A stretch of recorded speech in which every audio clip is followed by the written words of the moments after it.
It's Tuesday. How are you enjoying these short days? Fun, aren't they? They're not. They're not fun. Awful, awful. I don't know why they still do that. Do you? No idea.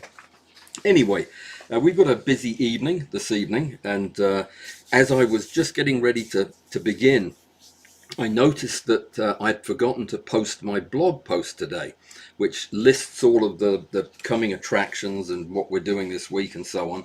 So you probably have no idea what's going on. So I probably should explain, and I will do that in just a second. Let me see. Thursday, 2 o'clock in the afternoon, chapter 2 of this. You don't know what this is yet, but when I've told you about it, you'll know why chapter 2 is on Thursday.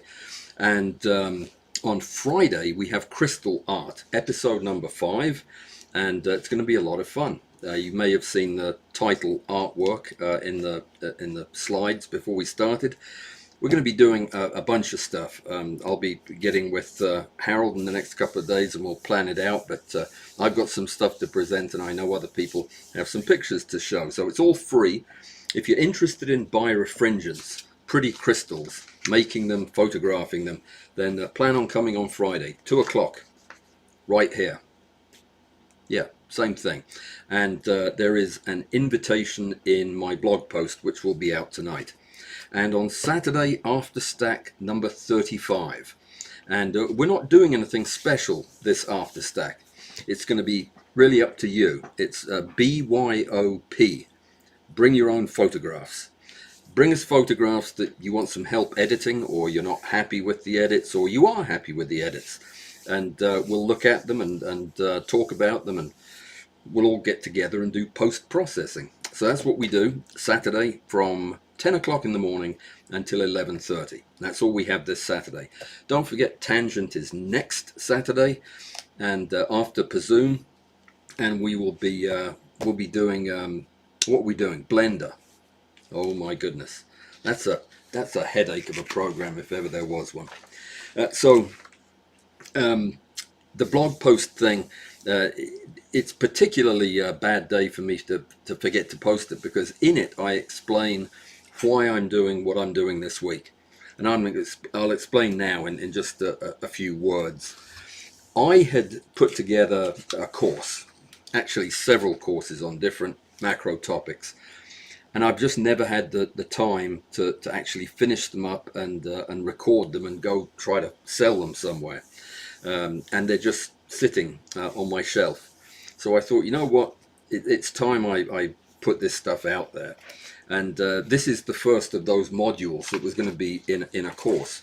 I thought, you know, we haven't done anything lately for the newcomers, the beginners, the people who are just getting their foot in the door. And this would be an excellent place to start. Focus stacking.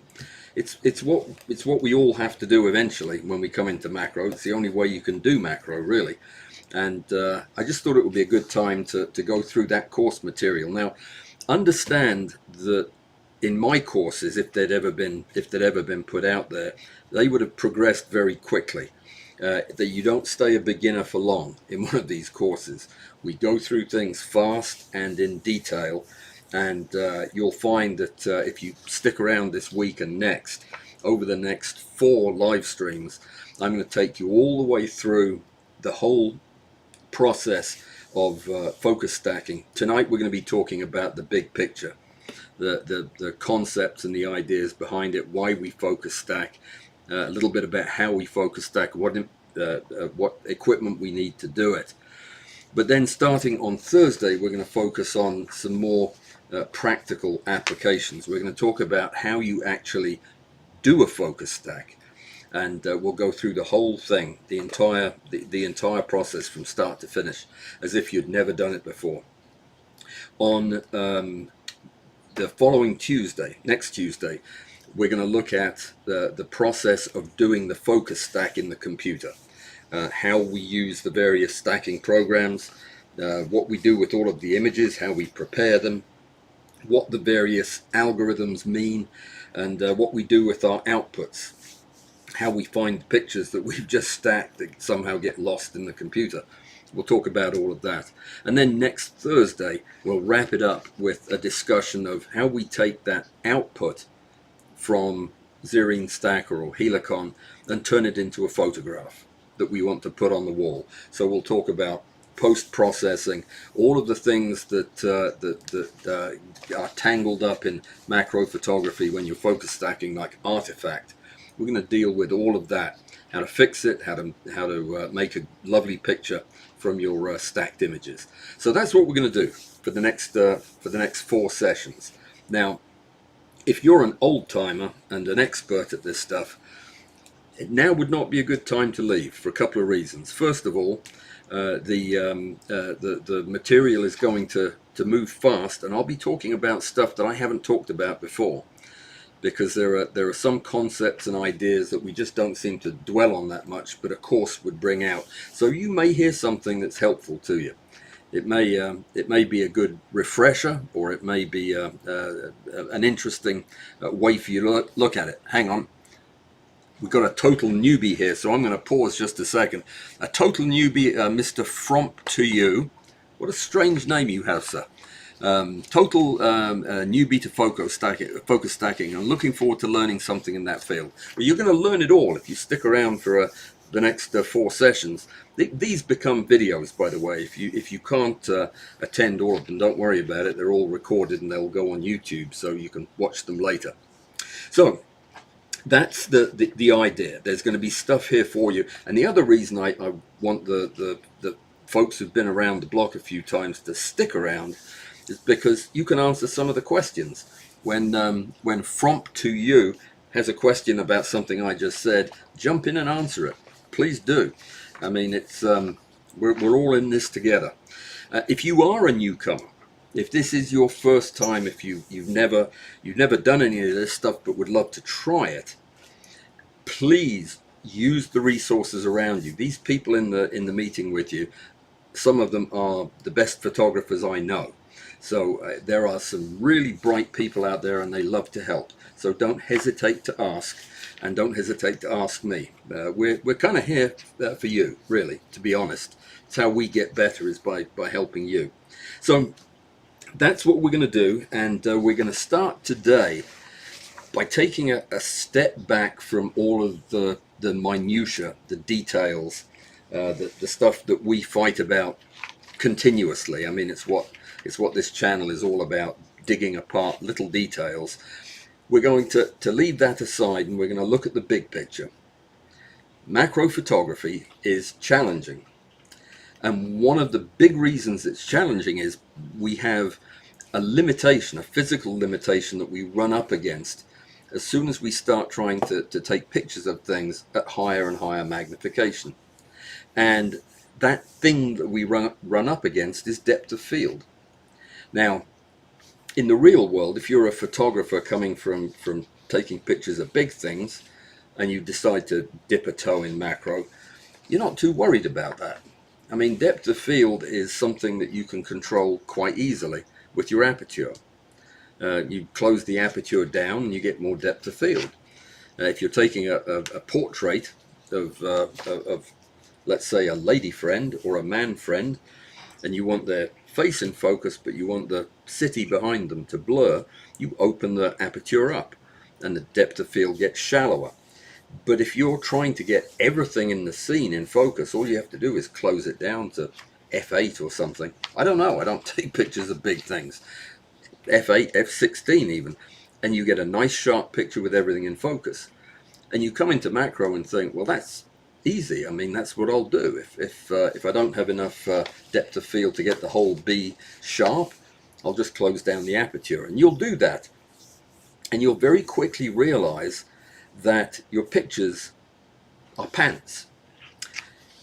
This is what happens in macro. This is what happened to me, is none of the rules appeared to apply, and that when I closed the aperture to try to get some depth of field for the thing I'd found out in the woods, I'd end up with a picture that was either not sharp at all because it wasn't in focus, or oddly blurry everywhere, even though it seemed to be in focus when I was taking the picture. and we're running up against the physical limitations of how small an aperture can be before we start to see so much interference from diffraction that the image is useless. And that is why focus stacking exists. That's why it was invented, is because we just don't have the leeway that you have when you're photographing big stuff. You can close the aperture down a little and you can get a little more depth of field. But as your magnification increases, as you want to take pictures of smaller and smaller things, that tolerance for closing the aperture gets less and less. And eventually, when you're at really high magnifications and you're trying to use camera lenses, you'll realize that there is nowhere else to go except to switch the kind of lens you use. That's when we start talking about microscope objectives. We're not going to be talking about that in this session. We're probably not going to be talking about that much at all, because we're going to be focusing on what you can do with stuff you probably already got. So that is what focus stacking is. It's our solution to the problem of incredibly shallow depth of field.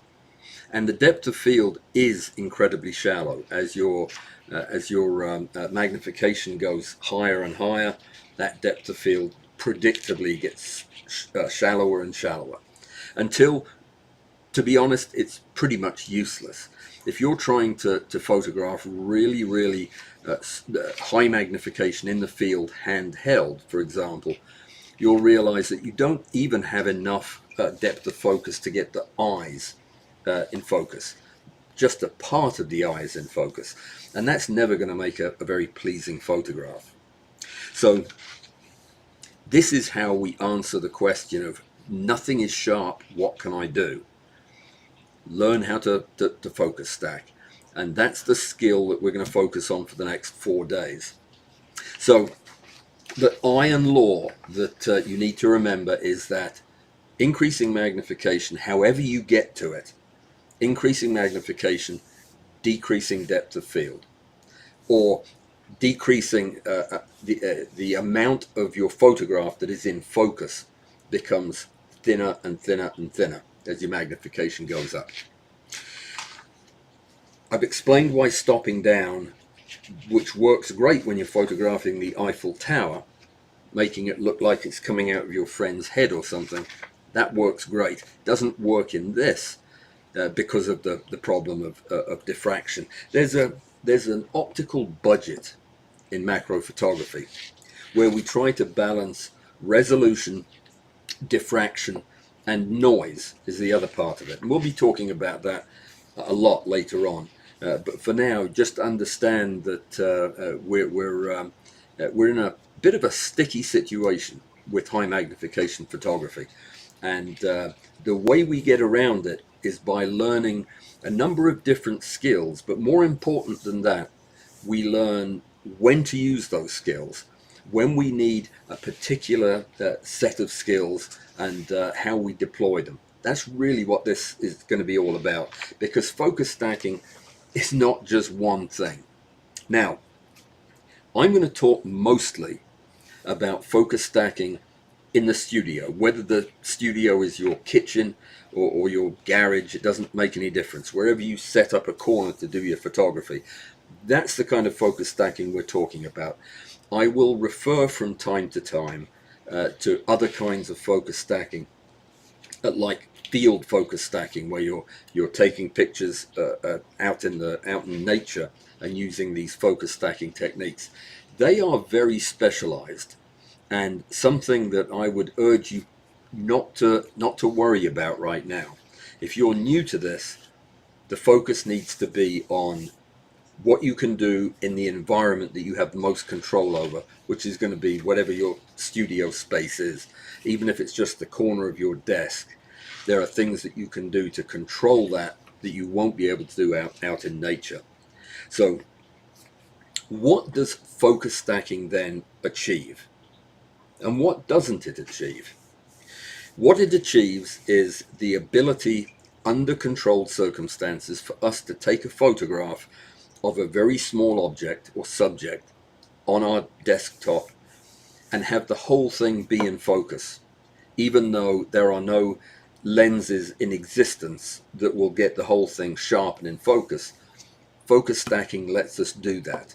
The way it does it is we take a series of photographs, not just one. We take a series of photographs moving the focal plane through the subject. So we focus on the front of the subject, take a picture. Then we move the focal plane by twisting the helicoid on your lens. I'll actually twist the helicoid for you, like that.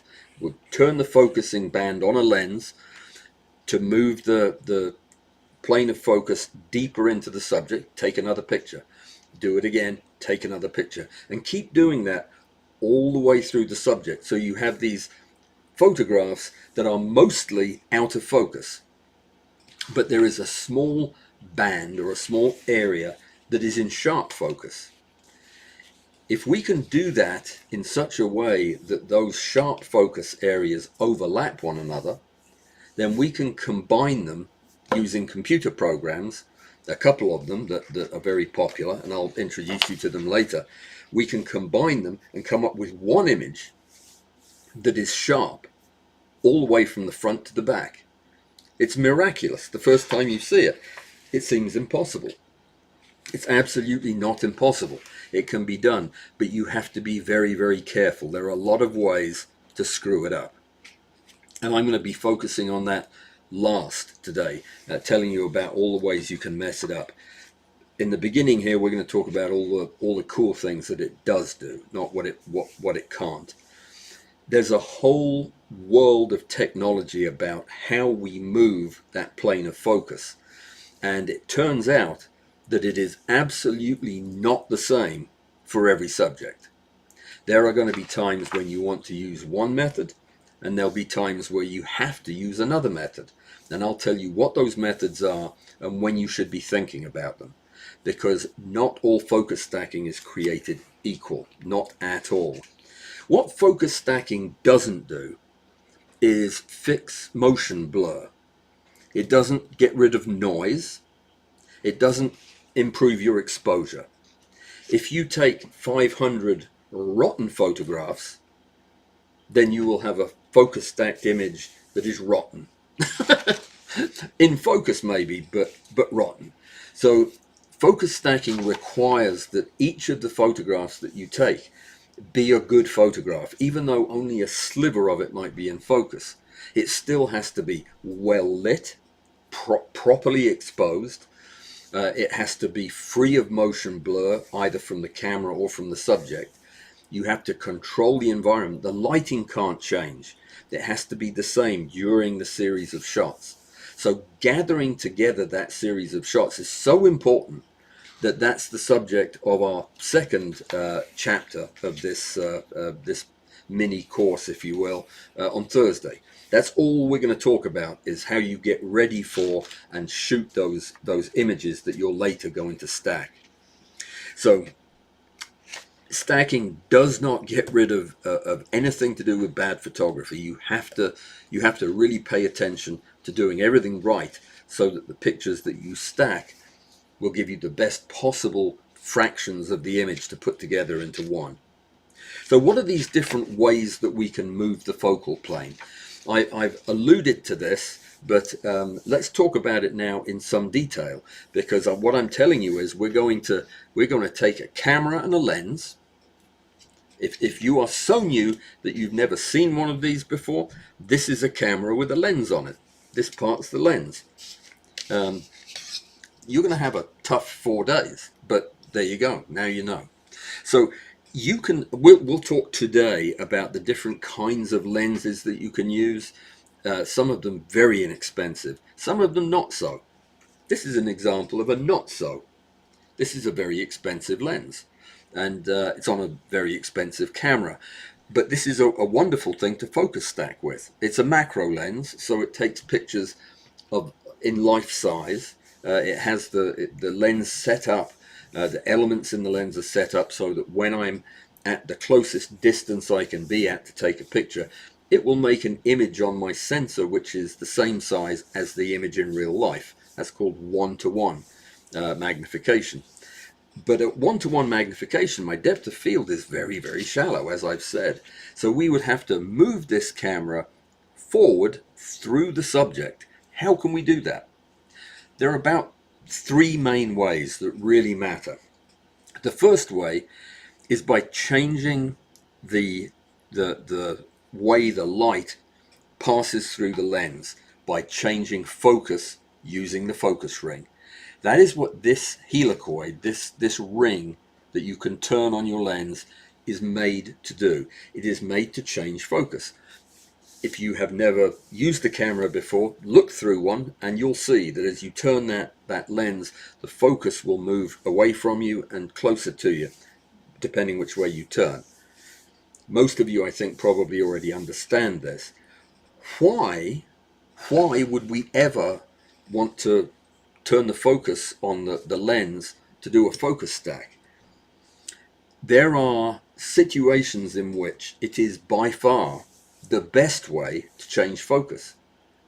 You may have just bought a lovely WeMacro mechanical rail for moving your camera and lens to do focus stacking, but that is not the right tool if you want to photograph a watermelon, for example, or a walnut even. It's not the best tool. Why is that?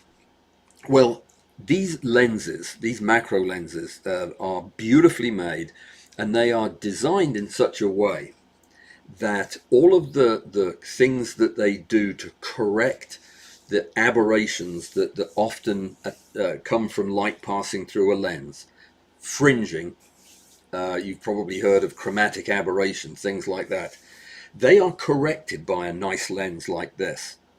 But they're not corrected if you start focusing by moving the camera. That is not the optimal way to use this lens. This lens is designed to give you the best possible picture when the elements in the lens are organized the way the manufacturer set it up. And the way you do that is by changing your focus with this helicoid. If you change the focus any other way, you are cheating around the intent of the maker of the lens, and you are going to, in doing so, you're going to restrict the usefulness of the corrections they've built into the lens. In other words, you may find that, yes, sure, you can put this on a rail, you can move it backwards and forwards to move your focal plane, and you can get a stack and you can stack it and it'll look fine. But you'll look closer and you'll see that it has chromatic aberration or geometric abnormalities like distortion that shouldn't be there. And that is almost certainly because you've been focusing the wrong way. However, when you get to a subject that is, say, the size of a grape, that's a grape, G-R-A-P-E, not very big, you have something about the size of a grape, that is the point at which using the helicoid becomes more difficult for several reasons. First of all, it becomes much more difficult to space the movements, to space the steps, if you would, in the focus plane accurately enough to get a good tight grouping for your focus stack. It becomes quite difficult to do that. The other thing is that the changes at higher and higher magnification are going to be less obvious, and the chances of you getting into trouble with chromatic aberration or geometric abnormalities from bypassing the lens's design kind of go away when you get to magnifications close to 1-to-1. At that point, it actually becomes much better if you focus the lens by changing the distance, hear me out here, by changing the distance between the lens and the sensor. How in the world can you do that? It's a fairly advanced technique. We'll talk about it. I've got a picture of it, actually, come to think of it. It's an advanced technique. We talked about it last week, but it is a way for you to get the best possible picture by changing focus without using the helicoid, but by moving the distance between the lens and the sensor. In other words, moving the lens away from the camera. How odd is that? You may know this, that moving the lens further away from the sensor is where magnification comes from. It's how we use other kinds of lenses to get magnification, is we extend the distance between the sensor and the lens. Well, if you do that without changing the distance between the lens and the subject, then you can use that as your focusing mechanism. It's called rear bellows focus, but don't worry about that for now. You can do it in a bunch of different ways, and in fact, you can even do it without. Let me show you the picture. It'll be easier for you to understand it. Hang on. Where did I put them? That's the question. Chat amongst yourselves, because I have to concentrate to find my pictures. There they are. It is the 12th, I hope. So there is a device called the bellows. It is a way that we can. It's a way that we can move the various elements, the camera, the lens, the camera and the lens, further away from or closer to the subject, and change the magnification. If you get into macro at all seriously, you'll end up having some bellows and you'll be using them. But let me show you what this particular concept I'm talking about here is. The second way to move the focal plane. If you imagine that your camera is attached to this is a bellows right here. It's just empty space covered in black cloth so that light doesn't get in. That's all it is. And this is a mechanical rail that moves this sled forwards and backwards along this rail. Now, if you had a camera attached to here, and there is a lens attached to the front there, there's a big separation between lens and camera. But the way I have this set up, if you were to move this rail forwards and backwards, there's a little controller that lets you do that, then what you would in effect be doing is you'd be leaving the distance between the lens and the subject the same, but you would be compressing the distance between the sensor and the lens. And that is called rear bellows focus, because what you're moving is the rear part of the bellows. That is the best way to move focus when your subject is in the area of 1:1, maybe up as high as 3:1. It is the ideal way to change focus. Now, let that soak in. Even if you are an old timer and you've been doing this your whole life, and you have 15 different mechanical rails that you use, this is a truism.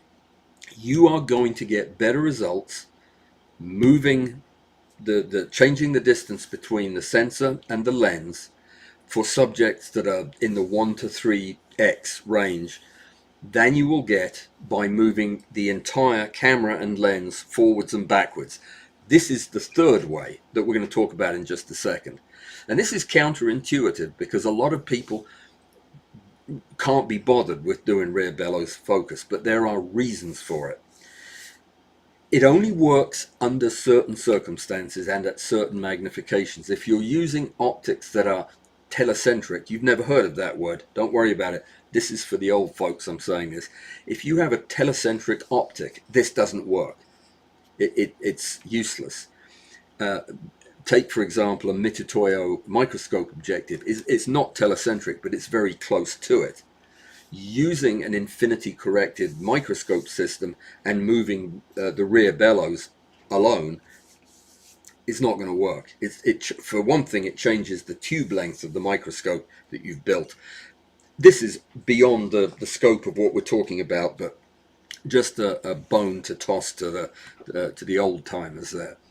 So if you're shooting between 1x and 3x, think about rear bellows focus. Get yourself some bellows. But if you are going to get bellows, I urge you not to get the bellows I'm getting ready to show you. Paul, this is pretty mean to show this, given your limited ability to fight back currently. Oh, it's not going to let me open it. So there it is.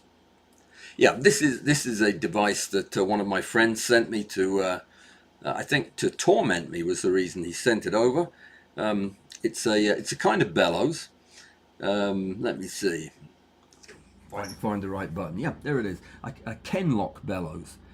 These were used in the mid 18th century to torture photographers with. They move in every known axis, and yeah, they make some weird looking pictures. Don't worry about that, and if you see one of these at the thrift shop, don't buy it. Just walk straight on past and go find yourself a set of Nikon bellows. You'll be much happier. So, the third way that we can focus, and it becomes the best way to focus, is by moving the entire camera and lens in a very controlled way forwards and backwards to change focus at the level of our subject. In other words, we are changing now the distance between the lens and the subject while holding the distance between the lens and the sensor the same. This is problematic for a number of reasons, but it gets more and more problematic the lower your magnification gets. The reason it's problematic is as you move the camera and lens toward and away from a subject that's quite large, like a grape, for example. I said it was small when we were coming the other way, but with the system we are now talking about, that's quite a big subject.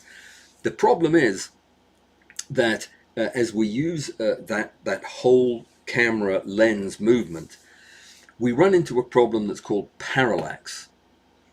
It sounds like a new medicine for bladder problems, but it's not. It's an issue with the changing outline of a subject as you move towards and away from it.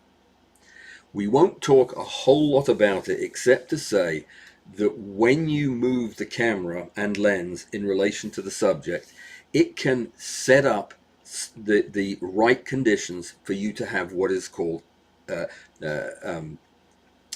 tell me what it's called. You get problems in your focus stacked images. I'll remember the name in just a second. I'm blanking on it completely.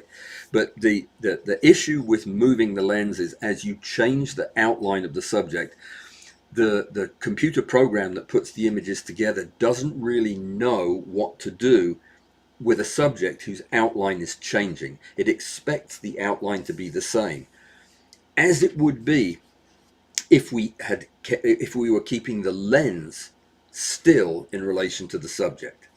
So the problem is that any one of these methods is the right method to use within a certain range, in this case of magnification. There are also lenses that do not lend themselves to various methods like this. For example, you may be using a Mitutoyo microscope objective that's 2 times magnification. Or is it 2.5? I can't remember. But at that magnification, your brain may be thinking, well, I need to do rear bellows with this. That would be the wrong choice because you're using a lens that doesn't play well with rear bellows focus. And you just need to learn that and accept the fact that there are going to be some circumstances and conditions under which you use the helicoid on your lens, others where you use rear bellows focus, and others where you use whole system focus by moving the camera. Generally speaking, if you're using a microscope objective, which we won't be in this discussion, then you probably need to be moving the entire system forwards and backwards, which is most of what we do in high magnification work anyway. Okay, that was a lot of stuff, wasn't it? If you are new to this and you were not aware of that, this is the stuff that you really need to take home. This is the important stuff. This and some of the discussion of the equipment that you're going to need in just a minute. The question always comes up, should I do manual or should I invest all this money in an automated rail? Well, That is a question only you can answer, and it's a very personal question. The truth of the matter is, if you are meticulous and thorough and focused and you don't get distracted easily, you can do remarkable things with a manual rail. A manual rail is like this motorized rail, which has a screw on the inside that I'm not showing you. There you go. You can see the screw that turns and moves this carriage backwards and forwards. It's quite accurate, and you would think it's got to be way more accurate than a human being is. But let me tell you, I used the manual rail. That's one that I had to turn the knob to move the same carriage for 10 years at really high magnification for me, and got very good at doing it because I got to know the rail's idiosyncrasies, and I was able to move it very short, very repeated distances, and did a lot of photography that way. It was incredibly time consuming, frustrating, and exhausting. Now I'm fortunate enough to have all kinds of different mechanical rails, and I love to let the computer take care of all of that motion for me. But the question is, you're going to, at some point, you're going to need to put your camera onto a mechanical device to help you move it. Why? Well, apart from the fact that I told you that at higher magnification, the lens helicoid is not going to be the best way to go. But also, as your magnification gets higher and higher, your depth of field, as I said, gets shallower and shallower. That means the changes you make in the focus go from being that much to being that much. Oh, you didn't see anything? That's right, you couldn't see anything, because that's how small the movements become. They become so small you can't even feel them when they're happening. That you can never reproduce. But a rail that has some gearing in it will allow you to have a bit more twist, even for a very, very small step forward for the lens and camera. In other words, if you cannot afford to buy a focusing rail, then don't worry about it. You can go all the way up to as high as 5 and 10 times magnification and take spectacular pictures without ever once having to deal with a mechanical rail. If you can afford a mechanical rail and you're really gung-ho about this stuff, then by all means buy one. It wouldn't be the first thing that I bought, to be honest, but it would be close to it because it is a huge time saver. It does not fix every problem, and in some cases it introduces problems that weren't there when you were moving the rail manually. So there is that, but that's a subject for another day. These things, you can program them. They come with a control box that allows you to set the distance that the carriage will move every time it receives a signal to move to a new spot to take another picture. And it can move as short a distance as a micron. A micron is a thousandth of a millimeter. If you imagine that a millimeter is about, you can't see because my fingers are all sideways, it's not very long. A millimeter is about as thick as, that's about 9 millimeters thick. A ninth of that, and then take a thousandth of what you have. You can't move anything a thousandth of a millimeter. You can't. I guarantee you can't. You probably can't move it a tenth of a millimeter. So at some point you're going to need the help of a mechanism. There are some very expensive manual rails that are extremely accurate. Novaflex makes an absolutely stunning one that is fun to use and incredibly accurate, at least down to 5 times magnification. But they're expensive, and you just need to decide what's right for you. But somebody will ask, what about doing stacking in the field? Do you have to take a rail and everything out there with you? Well, yep. If you're doing stacking above, say, 3 times magnification, then you are absolutely going to need a rail and a microscope objective and some lights and a bunch of other stuff. But there are some innovators in photography. Some of them we are indeed graced to have as our friends in this community, who are doing remarkable things with high power lighting and very fast shutter speeds and very fast burst speeds. They're able to do handheld stacking that rivals the quality of studio stacking, where you have everything under control. So there are exceptions, but they are things that you need to grow into. That you are not going to just pick up that skill right out of the gate. Good thing to learn how to stack first, so you can understand what you're doing when you do something really clever like that. So when do you need to actually buy a rail? When do you have to buy a rail? If you're going to go into magnifications above 10x, I would say you absolutely categorically cannot go any higher without some mechanical help.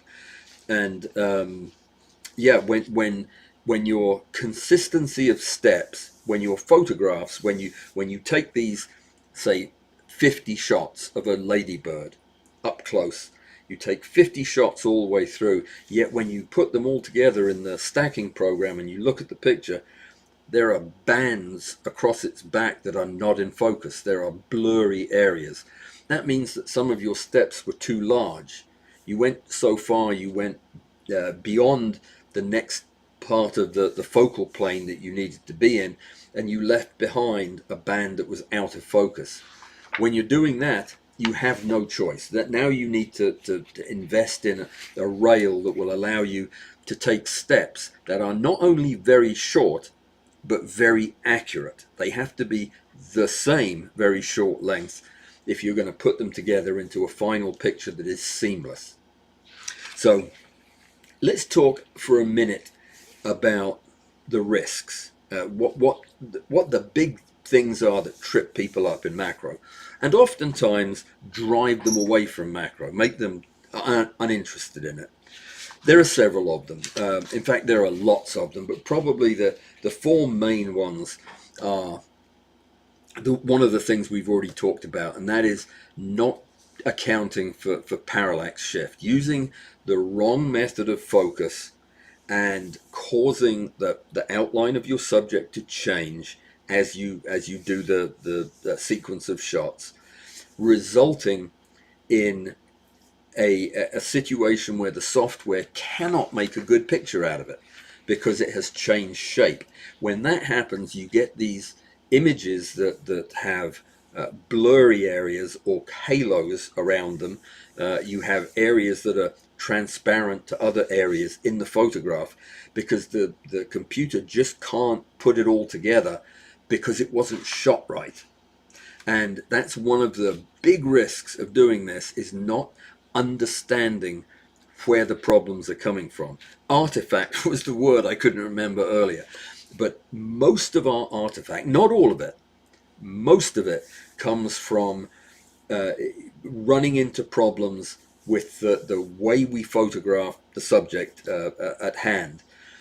Not so much the physics of it. There are parts of artifact development. Artifact is stuff in the photograph that was caused by the stacking process and by your photography. And there are ways that we can minimize it with the way we shoot our stacks, and there are ways that we can make it way worse. Learning what those ways are will help you take better and better pictures, for sure.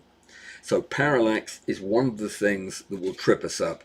Another one is trying to photograph a subject that's moving. Believe it or not, unless you're photographing ball bearings that are stuck on sticky tape or something, almost everything else we photograph moves. How long do you think it takes to shoot a photograph of a dead insect, for example, on a pin, where you're going to have to take 150 or 200 shots to get all the way through it? How long will that take? Well, it'll take half an hour. If you're using a mirrorless camera like this, you can get through it much faster. But if you're using a DSLR and a macro lens like this, it may take you half an hour to get through with it. Now, just because an insect's dead doesn't mean that half an hour is not plenty of time for it to move. And it absolutely will move. Its antennas will droop, as mine do, as the day gets long. Its limbs will contract against its body. All kinds of things happen. Its colors will change. Everything that you photograph, a flower will wilt. It's very, very important that you understand where subject movement comes from so that you can minimize it, because unless you minimize it, you're going to run into pictures that just look shocking. When I first started doing macro photography, I would have these pictures that I thought were fantastic, except there'd be a big blurry streak that ended in an antenna.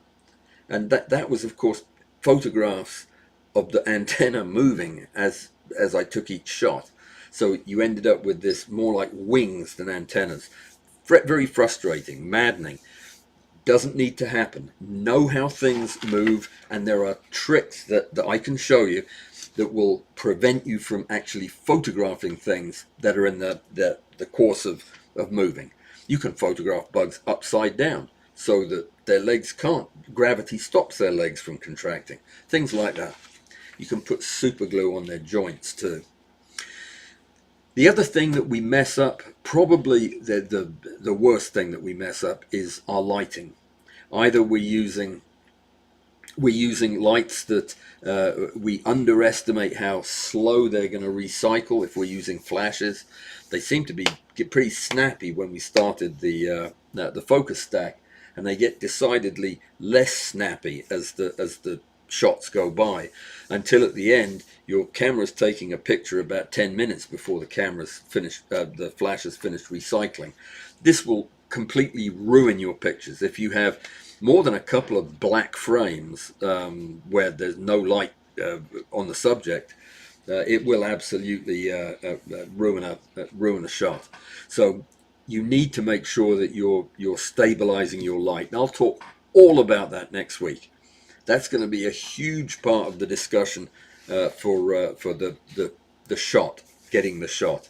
How we go about making sure that we're using the best possible light for our subject, and we are getting the most out of that light so that we're not going to have blackouts, missed flashes, and so on. Other things that can happen is if you're using cheap LEDs, for example, they can flicker. And if they're flickering, then there's a good chance that your camera is going to go off right when they're in mid-flicker. So you can have these all kinds of different exposures on your photographs if the LED's flickering while you're doing it. Lots and lots of ways for lighting to get you in trouble, but only a few ways for you to get it absolutely right.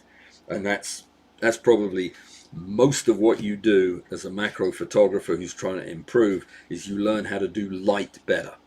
That is one of the big risks, one of the things that we focus on throughout this course. Another problem, which is really very similar to parallax shift, but subtly different, and that is the failure of our stack to be aligned or alignable. It is subtly different from parallax. Parallax is when our camera and lens move forward and the outline of the subject changes because the angle that the light's coming into the lens has changed. You can understand that. Alignment problems happen when your camera is not moving straight. It's moving off to one side of the subject.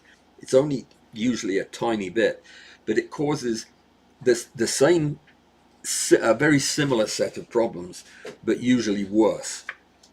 When your stack is out of alignment, there are certainly things that the stacking software will be able to correct for you, but only up to a certain point. And sometimes the corrections that it makes look so bad in the image that the thing's shot.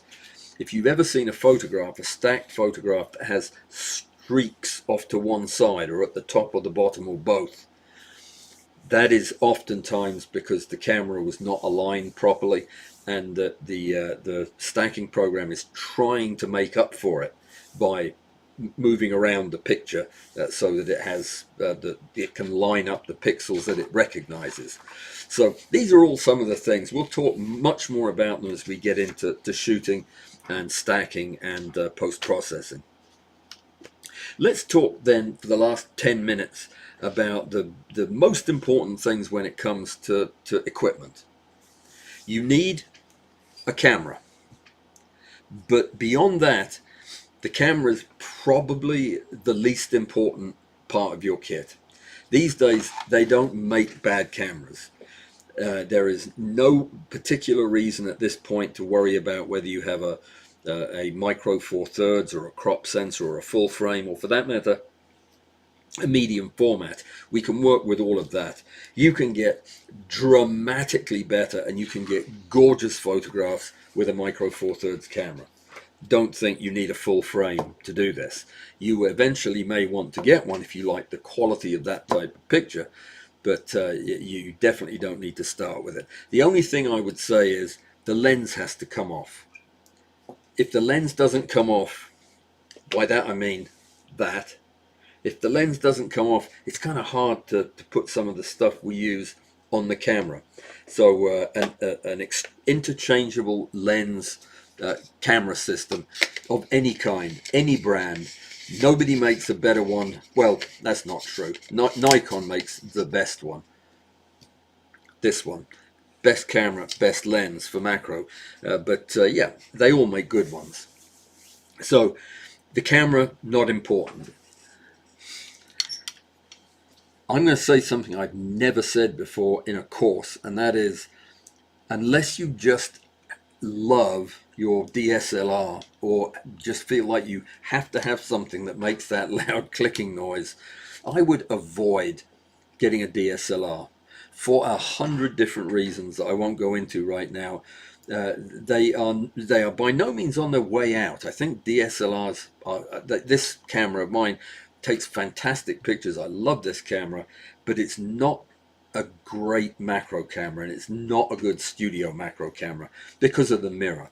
So I would suggest going with a mirrorless camera. It doesn't have to be a Sony A9. It doesn't have to be anything that expensive or extravagant. It can be a middle of the road, a mirrorless camera with interchangeable lenses. There are so many features on cameras that are certainly desirable for macro photography, but not really many that are vital. We'll learn more about that as we go. What about lenses? All right, this is probably the hardest thing to try to boil down into just a few words. You would enjoy your macro photography in the studio and in the field, I think, considerably more if you have a decent macro lens. By that I mean a lens that is feature packed, that has autofocus, that focuses quickly and quietly, that works well with your camera. Honestly, you will. There are loads of other things that you can do. You can buy things called diopters, which are just magnifying glasses you screw onto a regular lens, which are horrible to use. Some of them take nice pictures, but they're incredibly difficult to use in the field because only a tiny portion of the field is in focus at a time. If you cannot afford a high quality new macro lens to go on your camera, I would urge you to find some of the older, less flashy macro lenses. This was the first macro lens I ever bought, and it's a DX. It's for crop frame cameras. It's a Nikon. I love this lens. It doesn't have a very fast aperture. It's f3.5. It's an 85mm lens. I absolutely love it. It's light as can be, very responsive, got very fast autofocus, and I learned how to use a lens in the field using that lens. So If you can afford a fairly new used lens like this, then by all means do so. The next thing I would say is, if you can't, there are so many very, very cool manual, older lenses that are incredibly sharp. This 55mm micro Nikkor 1 to 2.8, this lens is one of my all-time favorites. It is so sharp. It is a little cheap thing that you can pick up for not much more than $100. I got this one for. It's entirely manual. It has an aperture ring on it and a manual focus. This one has that old doohickey on the top that used to be able to autofocus on special cameras, but it doesn't have autofocus. You don't need autofocus in a macro lens anyway. You can pick up something like that for next to nothing. You can also pick up an old, this is, I say old, this is only a couple of generations ago, a 105 macro lens. Lovely distance, working distance you get with a lens like this. Is a lot more than you get with the 55, meaning you don't have to get as close to things. These can be bought for really next to nothing, and they even have autofocus. But they're lovely lenses. They're still very sharp. If you've got one that's in good nick, well worth the money. If you can't afford, if you come across something like one of the more modern, this is a Tamron 90mm macro lens that I used for many years and I really love. It's a fantastic lens. It's very sharp. It has some quirky things, but it's lovely. I love it. And this is half the price of a Nikon or a Canon lens or a Sony. If you just can't afford any of those things and you want to do macro in the studio, talk to me first, but buy yourself a nifty 50. Buy yourself a little, it's an autofocus lens, but it's called a D lens in that it still has a manual aperture ring, which a lot of the, I can't turn it, oh, it's because it's locked. There we go. That's the aperture changing as it clicks. There you go. This lens costs about $100 new. It is so sharp and so much fun to use, and if you place it backwards on your camera, either with some extension tubes, which I'm going to run out of time to tell you about, but if you place this on your camera backwards, it is a macro lens and it takes lovely pictures and you'll have a ball with it, and it's $50. When I bought this, it was 25. This is an enlarger lens that you can do the same thing with. Put it backwards on a bit of extension and you have a very good bellows type lens to use on your macro platform. Buy some extension tubes or a set of bellows. If you're planning on doing macro in the studio, you need a way to move your lens away from your camera without light getting in. That can be with these empty tubes, and they can be dirt cheap.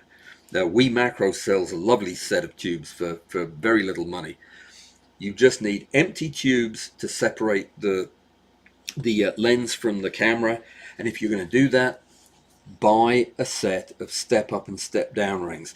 This is my 5th set in about 5 years because I lose them or give them away, but these are the adapters you'll need more than anything else to make things fit. We can talk about that another time. I wouldn't buy any lights. If you've got some bendy arm lights at home, some any bendy arm lights, office lights, stuff you read by, reading lights, they're all good. And we'll learn how to use different kinds of lights on our macro platforms. But I wouldn't worry about flash for right now. We'll talk about that another time. If you've already got flash, fine. I'll show you how to use it. But for the time being, to get started in focus stacking, remember you're going to be at higher magnification. because you won't be focus stacking unless you're above, say, 3x, or you're using rear bellows focus. You're going to need a lens, and cheapest thing is to buy any prime lens that has about 50 millimeters of focal length and an aperture, maximum aperture, anywhere from 1.4 to 2.8. That's it. That's all you need. One of those. One of those that doesn't have scratches all over it. We'll show you how to use it as a macro lens. If you can't get anything else. If you can get a macro lens, get one. That's it. I don't think we've got any room to talk about any more tonight. We've covered a lot. It's an incredibly exciting area. In the next 3 meetings, I'm going to show you how we actually get the shots and get them right, how we pick our step length, the separation between shots, how we program our cameras, how we program our rails, that type of thing. Go through all of that and show you how to capture the pictures. And then on next Tuesday, we'll get into the whole process of using Helicon and Zerine to do the stacks, and then we'll finish up with post-processing in a week and a half. So I hope that was fun. I'm sorry it went so fast and I did so much talking and I didn't get a chance to say hi to everybody. I didn't get a chance to say hi to anybody, come to think of it. But that's going to be the case for the next 3 sessions. This is a lot of material to get through. We got through it all tonight. That might not happen on Thursday. You never know. I didn't even get to show you the rest of the pictures that I had, but we aren't going to worry about it because we did good tonight. We covered most of the territory. If you're one of our new folks, then welcome. Please come back again. I hope this didn't put you off. Next 3 sessions are going to be a bit intense like this, and then we'll chill out and have some fun after that. Everybody, don't forget the competition is going on. You need to be out looking for that perfect leaf. It can be dead or it can be alive, but it needs to be photographed by you. Thank you so much, Will. Thank you so much, Diane. I see super chats in there, making me a wealthy photographer after all these years. Thank you so much. And yeah, I'll see you guys on Thursday, Friday, or Saturday of this week, or some other time. Have a great evening. Stay safe and be well. Newcomers, welcome to the group. I hope to see you again. Thank you all.